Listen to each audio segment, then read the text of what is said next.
नमस्कार शेतकरी मित्रांनो, अर्थसंकल्प आपला सादर केला जातो दरवर्षी फेब्रुवारीमध्ये आणि या अर्थसंकल्पामध्ये PM किसान सन्मान निधी योजनेबाबत निर्मला सीतारामन यांनी मोठा निर्णय घेतला आहे आणि तो निर्णय काय आहे ते आपण या व्हिडिओच्या माध्यमातून जाणणार आहोत। त्यामुळे शेवटपर्यंत बघा, कारण की पैसे वाढवून येणार आहेत का कमी होणार आहेत काय आहे ते सगळं जाणणार आहोत। त्यामुळे लाईक करा, शेअर करा, सबस्क्राईब करा जा। बघा, 1 फेब्रुवारी 2025ला अर्थसंकल्प सादर होणार आहे।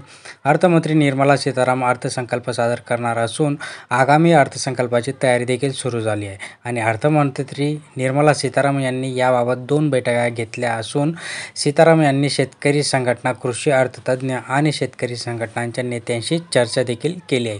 त्यांच्या आकांक्षा आणि अपेक्षांसह सूचना आणि प्रस्तावांबाबत माहिती जाणून घेतली जाणार असून दरम्यान या अर्थसंकल्पात शेतकऱ्यांना मोठं गिफ्ट मिळण्याची शक्यता असणार आहे।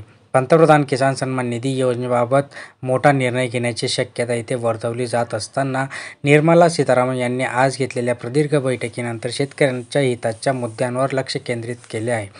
2 तास चाललेल्या बैठकीमध्ये अर्थमंत्री निर्मला सीतारामन यांनी शेतकऱ्यांच्या हिताशी संबंधित समस्या आणि आव्हानांवर विस्तृत चर्चा केली आहे।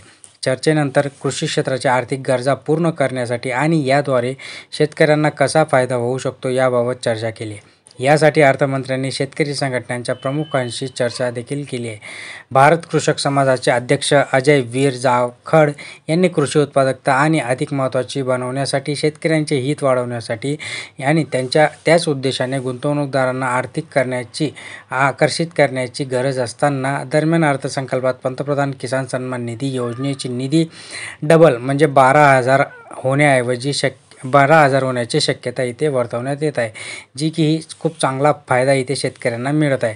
आता शेतकरी संघटना आणि कृषी संघटनांच्या प्रमुख मागण्या काय असणार आहेत, तर शेतकरी संघटनांच्या प्रमुख मागण्यांपैकी सर्वात मोठी मागणी म्हणजे PM किसान सन्मान निधीची रक्कम दुप्पट करण्याची होती। PM किसान सन्मान निधी रक्कम 6,000 रुपयांवरून 12,000 रुपयांपर्यंत वाढवण्याची मागणी इथे करण्यात आली असून जी यापूर्वी देखील करण्यात आली होती। लहान शेतकऱ्यांना पंतप्रधान नरेंद्र मोदी यांच्या अंतर्गत PM किसान नंतर प्रधानमंत्री पीक विमा योजनेअंतर्गत जी मागणी असून ती अंतर्गत छोट्या शेतकऱ्यांना 0 प्रीमियमवर पीक विमा काढण्याची सुविधा देखील देण्यात आली आहे आणि ती कंटिन्यू सुरू राहावी आणि त्या अंतर्गत शेतकऱ्यांना चांगलं जे काही पीक विमा आहे तो लवकरात लवकर मिळावा अशी त्यांची इच्छा आहे।